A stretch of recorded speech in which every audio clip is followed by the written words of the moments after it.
culture hero, coming to save us all. You never judged us, taught us to stand up tall. Pop culture hero, taught us to be as one.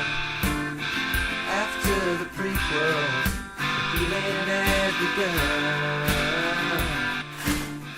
Walking the thin line between heaven, earth, and hell. Pop culture hero, saving us from ourselves.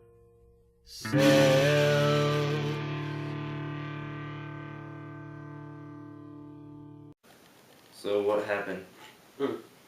Well, the story of Halo Wars was a lot different than other Halo games prior to that, in that it was being told differently.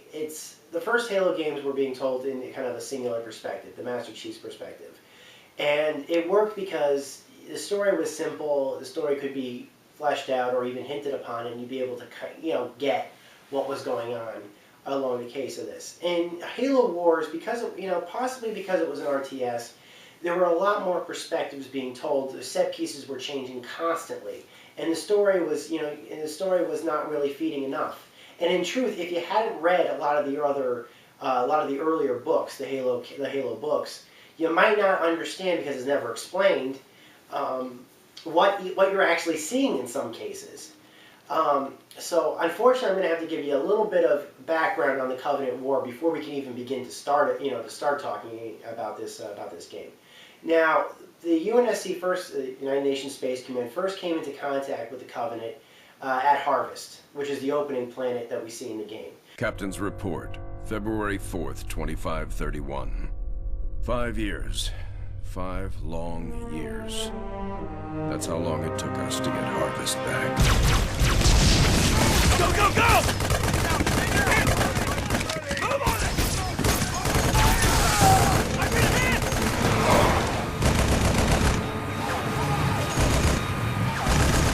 Keep firing!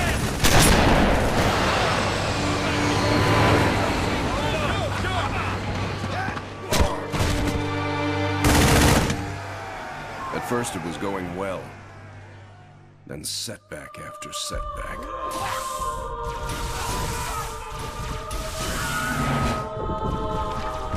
Loss after loss. Made what was going to be a quick and decisive win into 5 years of hell.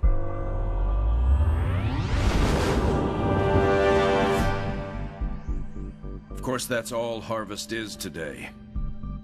It's hell down there. But now it's ours again.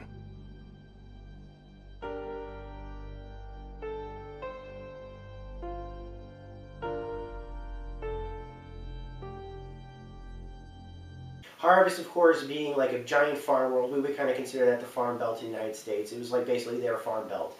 And most of the major agricultural productions for all the colonies under the United Nations Space Command, including Earth, were basically being brought on those worlds because, of course, they had more abundance, longer sunlight.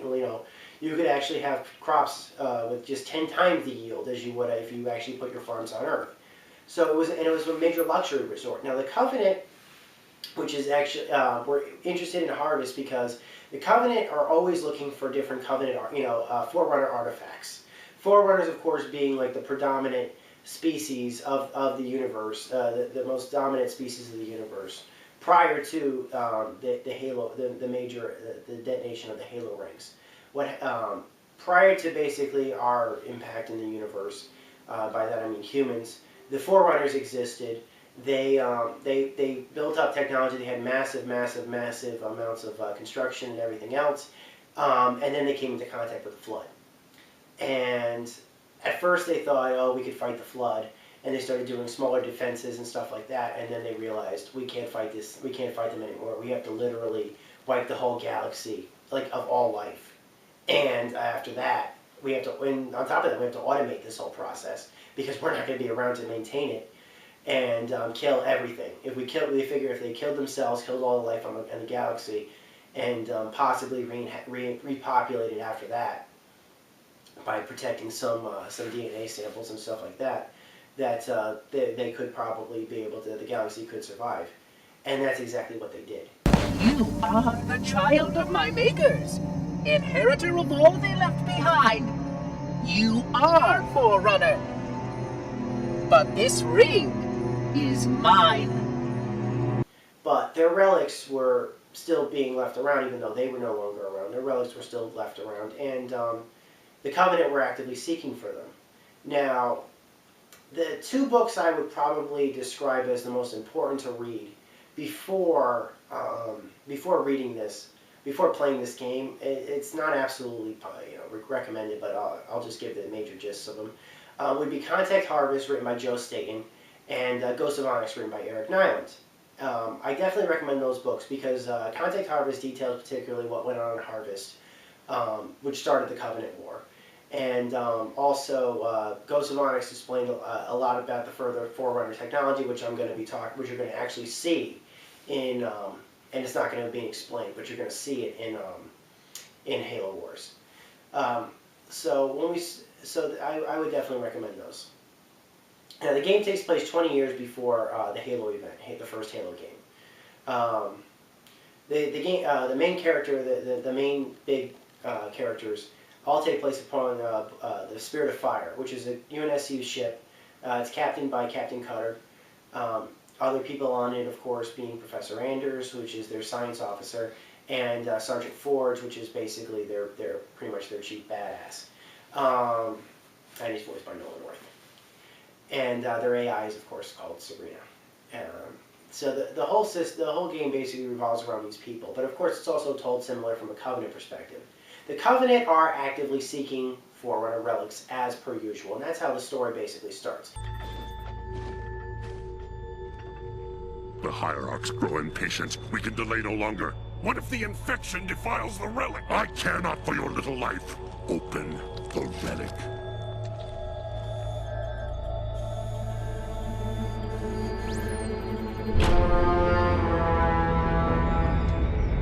Well. Open sesame.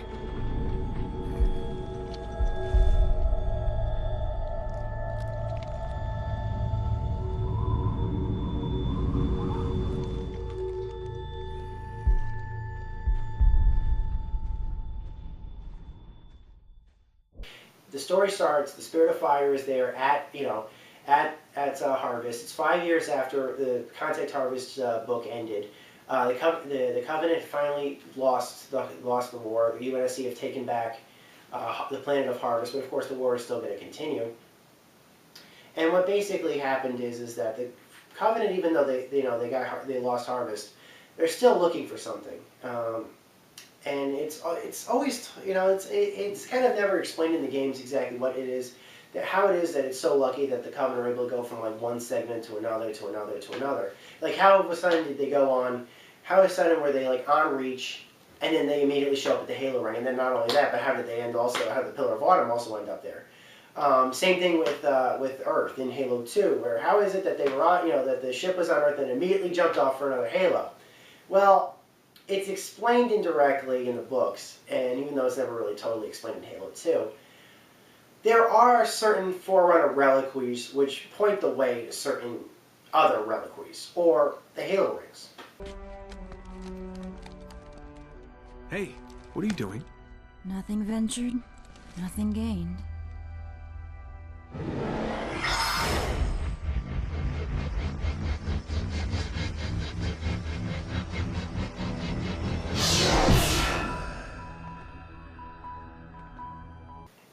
That's indirectly described in Halo Reach, actually, where you see it actually, the Forerunner relic, in Halo Reach at the very end. And that's what, of course, the UNSC were aware of it, but only the top brass of UNSC were able to be aware of the Forerunner reliquaries. The Covenant, of course, were perfectly aware of many of these reliquaries, and they were actively seeking them because they wanted to know more. They wanted to further map out what the Forerunners were doing because, of course, they worshipped the Forerunners as gods and believed that they had ascended to godhood. And they called it the Great Journey. So the problem was, which is explained particularly in Contact Harvest, human beings, me, or you, or anybody watching this video, are actually technically considered Forerunner relics. We are reclaimers. And that is also explained in Halo 1. Unfortunately, my usefulness to this particular endeavor has come to an end. Protocol does not allow units with my classification to perform a task as important as the reunification of the index with the core. That final step is reserved for you, Reclaimer. We are the only people that can actually operate all this stuff. The Covenant don't quite understand that, and it's actually a violation of actually the Covenant belief that other people other than them would be able to use Forerunner artifacts. It's considered sacrilege. But we are. They can't operate the Forerunner machinery, but we can. And actually, they didn't realize that that was what they were looking for at Harvest, was the human beings. And the Prophet of Truth, oddly named, knew this by this point, and he was sending the Prophet of Regret and the Prophet of Mercy to basically wipe out humanity, so that they would, that the truth would never be known about this.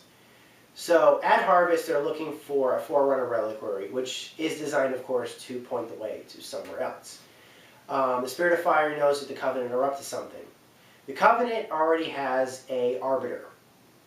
They have an Arbiter down there that is actively seeking for things. The Arbiter is not the same Arbiter that we know. He's not the Arbiter from Halo 2. He's a different Arbiter. Arbiter is a title just like anything, but it is considered to be it was originally a title of great honor in Covenant society, or I should say in elite society before they joined the Covenant.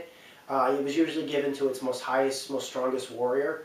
But the very first Arbiter actually believed, as depicted in Halo Legends, that the Great Journey was a lie. And the Arbiter, since then, after he was murdered, became considered a mark of shame. And it was only given to disgraced elites who would be sent on suicide missions. But they would be more than willing to do this in the case of the hierarchy. They would consider it a title of great honor, and they would be more than happy to continue to fight for the Covenant until they died in battle. Well, this Arbiter was actively seeking this out, and what happens is that they do in fact find a Forerunner reliquary that they were looking for, a map room. Unfortunately, they were unable to access it. When the Spirit of Fire crew goes down there, Professor Anders along with Sergeant Forge, they are able to activate the Forerunner map in front of the Arbiter, and immediately after they're able to get out, the Covenant just hightail it to the next big planet, Arcadia Colony, if I remember correctly. And the Spirit of Fire gives chase.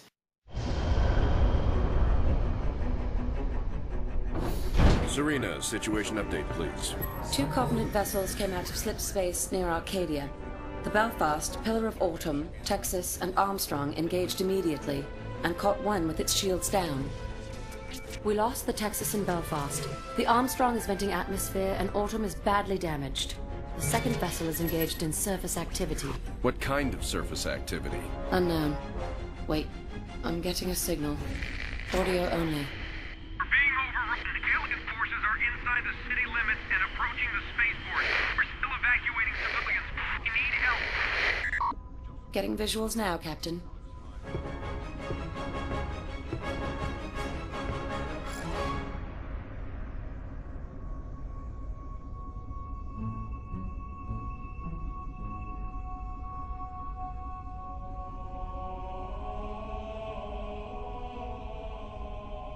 Serena, launch pods. Bring the ship to alert.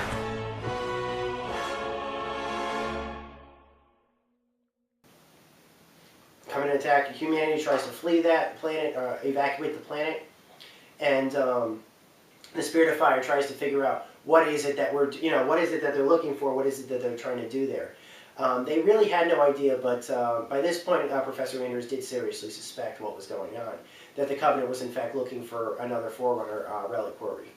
And they do actually start, then by the end of, once they break down the barrier that the Covenant had placed, they do actually find yet another,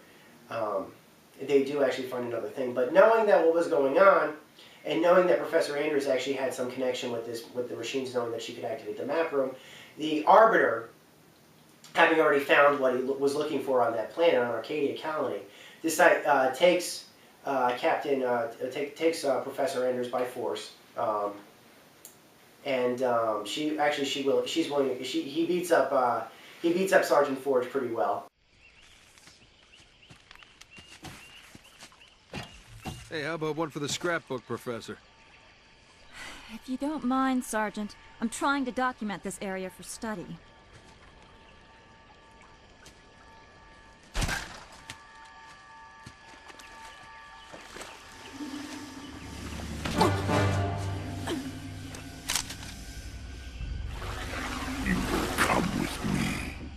Why don't we put the lady down and talk about this man to freak? As you wish.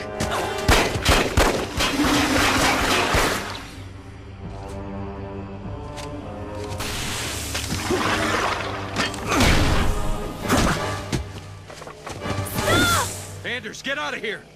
I'll come quietly if you let him live.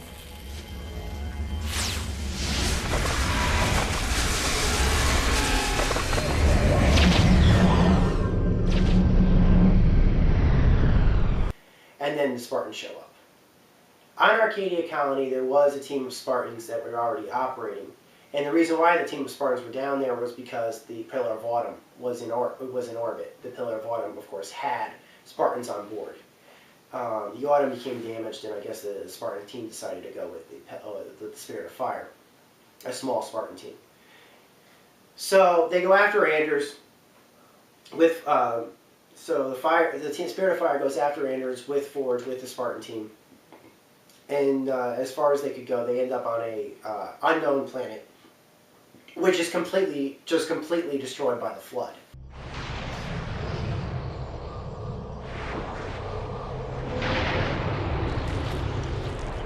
Now, I know a lot of you are asking, well, what are the Flood doing on this planet? Shouldn't the Flood be dead if the Halo event already happened? Or I should say the original Halo event, the activation of the original rings. Because they were only fired once. So how did the Flood survive on that planet? And what is that planet? And how is it that if the Flood did exist on that planet and the Spirit of Fire saw them, found the Flood on the planet along with the Covenant, why is it they didn't report this? Well, there are actually a few good reasons, and there are answers to every single one of those questions. The unknown planet, which is never explained the location of, actually has a secret inside of it. There is more than a Forerunner reliquary inside this planet. The planet is considered a shield world. Now, the Forerunners, before they built the Halo rings, knew that there were going to need to be things that were built that would survive the Halo effect.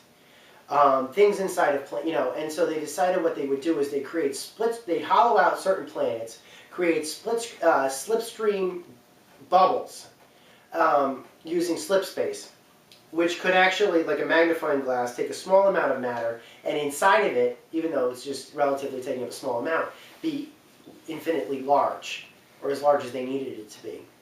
And because it was encased by slip space, the effects of the Halo ring firing would not be affected by it. And so that's basically a shield world.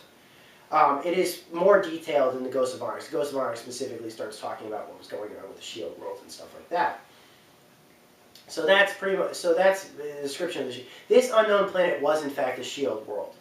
Now, even though it already had all these safety precautions in place, in order to keep the Flood from getting in,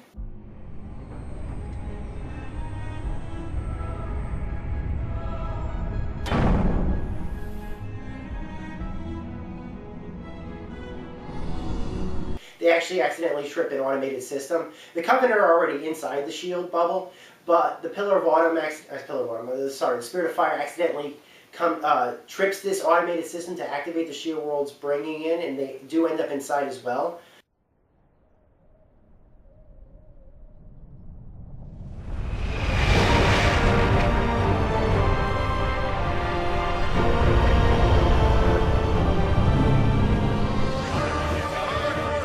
Hard starboard! Hard starboard, aye.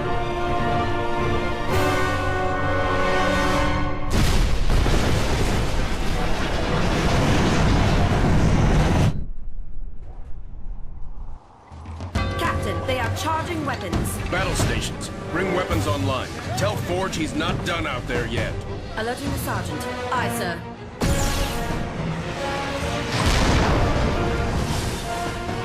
So, am I the only one freaked out by the fact we're inside the planet?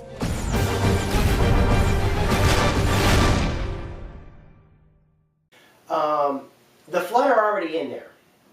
So my guess is what likely happened was that the Flood had actually gotten in there sometime before the Halo event, just basically taken over the interior bubble of the Shield world.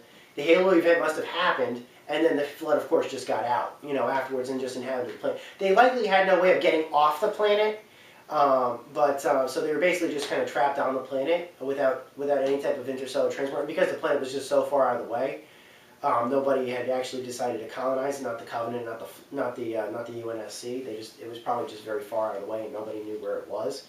So the Flood were basically contained on that planet, and that's likely how they survived it. Now, what ends up happening is that the Spirit of Fire is now inside. They do finally find Professor Andrews, who does manage to escape, but only after activating what the Covenant wants her to activate. Restraints off.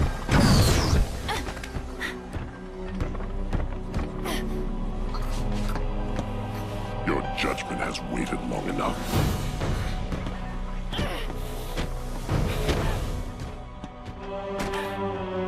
Just get it over with.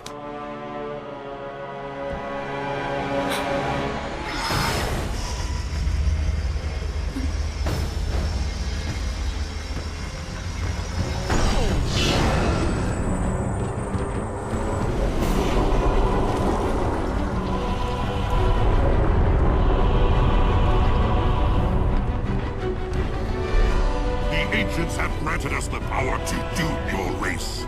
Let the deconstruction of our gifts begin. The majesty of our new fleet will be unparalleled.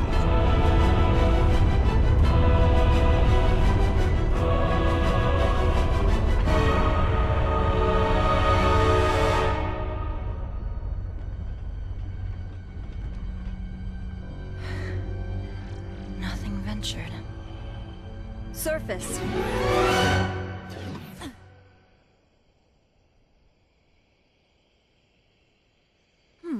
That worked out pretty well.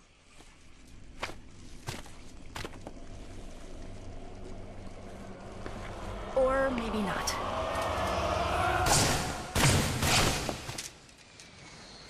Lady, I haven't got all day. You want to be rescued or not?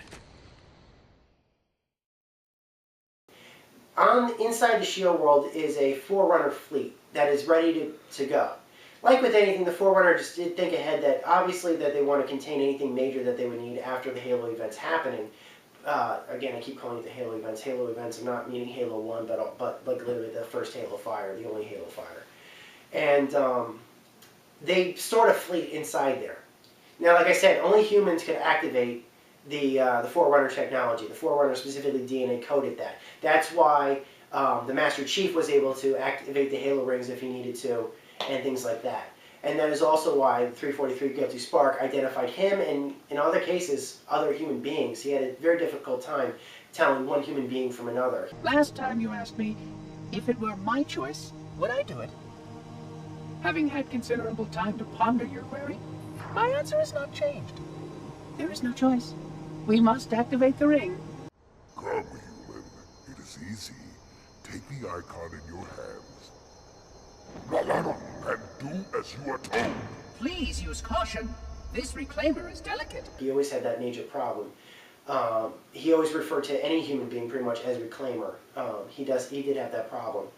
That is pretty much it. We were designed to be the Forerunners, basically the species that would take over, pretty much inherit the galaxy after the Forerunners were now over. Time was over. And there likely was some Forerunner DNA in us and things like that. So what eventually ended up happening is they realized that the only way to free themselves from the Shield world and to get out and destroy the Covenants and the Forerunner fleet inside the Shield world is to basically create a nuclear explosion. Now, this Shield world had a sun. If you will imagine, instead of a big planet, imagine, and everybody on top of the planet, imagine another sphere, but everything inside of the sphere. Basically a planet inversely. You know, I can't really describe it. With the sun in the center of it, and the world itself wrapped around it. I guess you would say a Dyson sphere would operate along the same lines, but it's you know, even though it's man-made, or I should say unnatural, it definitely would look.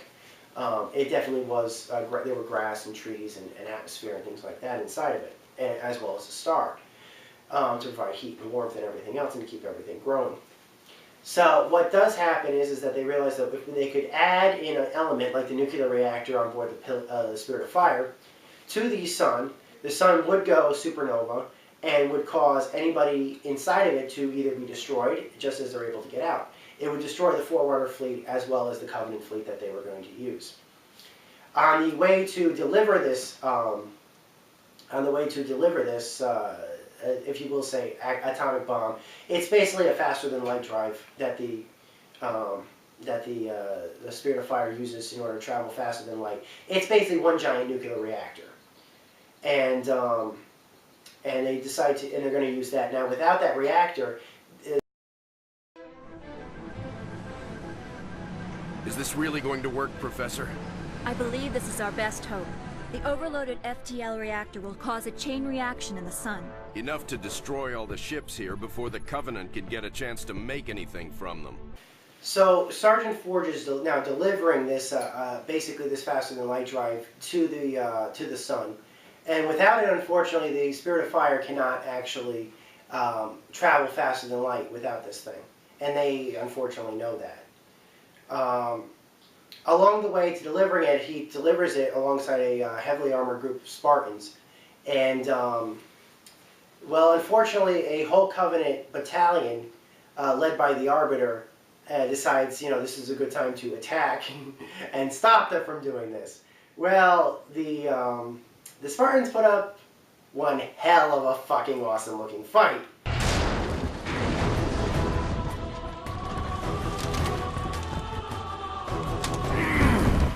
Let's go.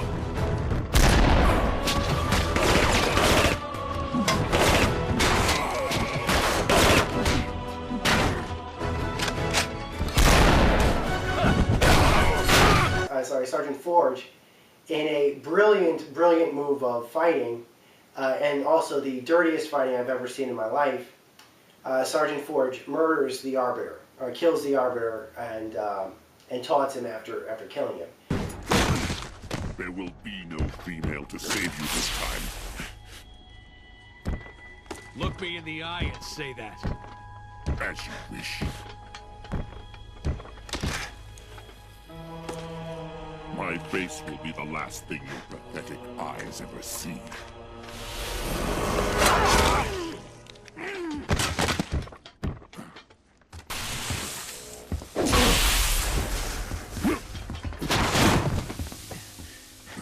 And for the record, I would have kicked your ass the first time if the lady hadn't stopped me. For those of you who didn't realize, Sergeant Forge actually, a little bit of foreshadowing. Sergeant Forge would always keep like a card up his sleeve, an ace of spades, if you will. It was part of his armor. He always wore it. He never really talks about it, but you can see it on his armor at all times. He never doesn't wear them. In fact, actually, one of the achievements involving Sergeant Forge is the ace of spades. There are some people out there that actually don't get that reference, and that's actually where that scene comes into place. Sergeant Forge actually also kept a knife hidden in his armor and stabs the Arbiter in the face, basically. That is lethal, even to the Arbiter, that is in fact lethal, and then he later, just to cap it off, impales the Arbiter on his own plasma sword, which pretty much takes care of the rest of the job. Obviously, a person who keeps an ace up his sleeve, it's an old English saying for like a card player cheater, basically. If you're playing cards, obviously, it's like, well, obviously, it's like, there's only so many aces in the deck. Well, a cheater is going to want to keep an extra ace up his sleeve to basically ensure that he has a good hand every time, or at the very least a good hand when he absolutely needs to have a good hand. The funny part, of course, that being that the ace is supposed to represent the knife that he later pulls out. So that's what that means. Some people, especially some people on the Halo Wars forums, didn't get that reference, but that's pretty much its origins. So what happens after that? Well, they do in fact deliver the FTL drive to its kickoff spot, but unfortunately, what happens is that doesn't this always happen? The timer's busted. Bad news is, timer's fried. I'm gonna have to fire it manually. That's a one-way trip. We all make it sooner or later. It has to be detonated manually. One of the Spartans, in fact, the Spartan leader, actually is willing to sacrifice himself in order to detonate the bomb if Forge orders him to. Forge says, "No, we're going to need every Spartan we can in this fight when this war really picks up."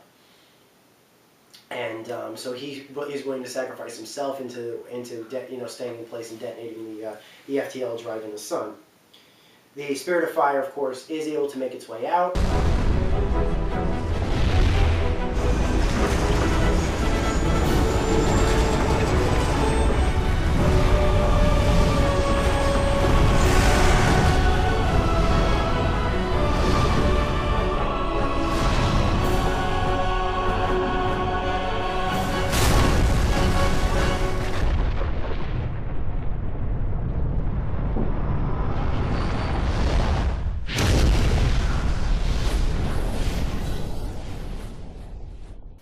The Spirit of Fire for over 2 weeks is just, manning under minimal power and minimal staff. Most of the staff, knowing that there's no faster than light drive, decides they needed to go into cryostasis and just wait and freeze until after until basically whenever the thing shows up in like any type of UNSC controlled sector, not knowing exactly what they have to look forward to when they do finally come out of it. Captain, I would much rather stay awake to monitor this area. Professor, there's been no sign of the Covenant for almost 2 weeks. There's nothing to do. But Captain... But nothing, Professor. You got us all out of there alive. Get some rest. Not all of us, Captain. Not all of us.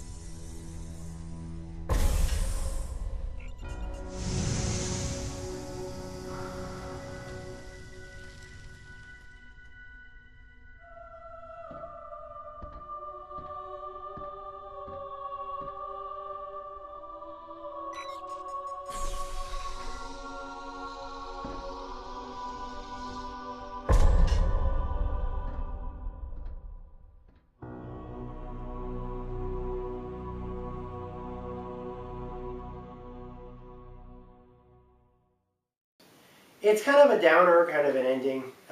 We don't know exactly what happens to them. According to official records, the UNSC does that I looked up in the various Halo encyclopedias and stuff like that.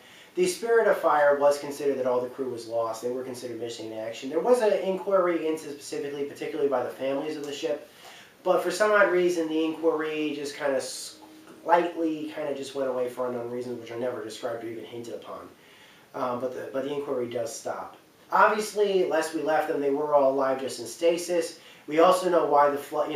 Why the flood. Of course, nobody knew about them, even though the Spirit of Fire did encounter them. It's because, of course, by the time the Halo event happens, of course, by Halo event now I mean Halo 1, the Spirit of Fire did not yet make it back anywhere. Nobody knew what was going on, and Joe Staten did in fact confirm that in an interview. He said that no, the Spirit of Fire was not back by the time the Halo games 1, 2, and 3 actually started. It did not make it back to any type of UNSC-controlled space by that point. So so we don't know exactly what happened to him. The legendary ending to the game did in fact hint that there was some kind of reference to that the AI controlling the ship, the Serena AI, did in fact wake Captain Cutter up, saying that something had happened, and just left it there. Now, that's of course only the after credits ending. That's only a privy to people that can play the game on Legendary. And as for me, of course, I can't even beat the damn game on Heroic, even with help. So I haven't seen or heard the ending for myself, but I did read about it. Now, what are the chances of this story concluding? Not really likely. Halo Wars, although it has a major cult following online, as it is probably considered to be by many RTS console fans, probably one of the best RTS console games on the Xbox 360, especially in a very short a very small list of actual console RTS games that are available on the 360. Of course, most RTS games are on the PC, of course. Ensemble, of course, was shut down pretty much right after the game shipped. They completely shut down. Microsoft completely shut down Ensemble, which was a real sad, which was really sad and unfortunate to know about. Because Ensemble, of course, being the Age of Empires guys, weren't they? They really were considered to be one of the finest RTS people, I would say, in the world, probably. There might be others, but... And, of course, there are other fine RTS companies, but these were one of the greats, and they just got shut down because Microsoft didn't want to pay them anymore. They didn't have another job for them to do, and that was really unfortunate. They easily could have done Halo 2, as far as I'm concerned. They probably would have been more than willing to do it. In fact, a lot of earlier stuff said that they were working on an MMO, a Halo MMO that just never came out. And that's just really unfortunate. There was some other stuff that they might do. For the most part, we don't know exactly what happened to the Spirit of Fire. And that's kind of another reason why the ending was such a downer. Obviously, Sergeant Forge is dead. But Captain Cutter, Professor Anders, Serena, what happened to them? We just don't know. And and for all we know, we have no idea what Ensemble Games was planning on doing with them. And that is also unfortunate. The DLC was done by a company called Robot Entertainment, which is pretty much made up of ex-Ensemble guys, I think, if I remember correctly. They later got pretty much taken off the project as well, and then it went to the Waypoint staff. It was pretty much their job was just to scuttle the game, just to basically patch it so that it would, be able to they would stop having to support it. The Waypoint staff is now in charge of that game, which is pretty much like sitting and just waiting on in front of a bunch of servers that are still turned on. They're not really having to do much. There's not going to be any more patches for the game 1.5, patch 1.5, which fixes the cinematic problem that was introduced in patch 1.4, was pretty much considered the last patch for the game. There's not going to be any more of them. Nor will there probably be any more DLC. Nor have I heard anything about any expansions or anything like that. I mean, they were really doing a good job of shutting this game down. So, and that's also really unfortunate. So, well, that's pretty much what happened in Halo Wars. It's quite a game. I definitely recommend it to diehard Halo fans. Heck, I'd probably recommend it to diehard RTS fans. It really is. I mean, I don't usually play RTS games. I have played Command and Conquer series and stuff like that, but I usually don't play RTS games. I'm a shooter fan. But I really did enjoy this game a lot. I enjoyed the controls. I was able to get through it on normal and on easy. And the cooperative game was quite fun, actually. I actually quite enjoyed that a lot. I definitely recommend it to Halo completionists and stuff like that that really want to be able to play anything. Plus, the fact that obviously the achievements do count on the waypoint is definitely another plus for those of you who want to bring up their waypoint level. So I hope you guys enjoyed the video. That's pretty much what happened. Maniac out.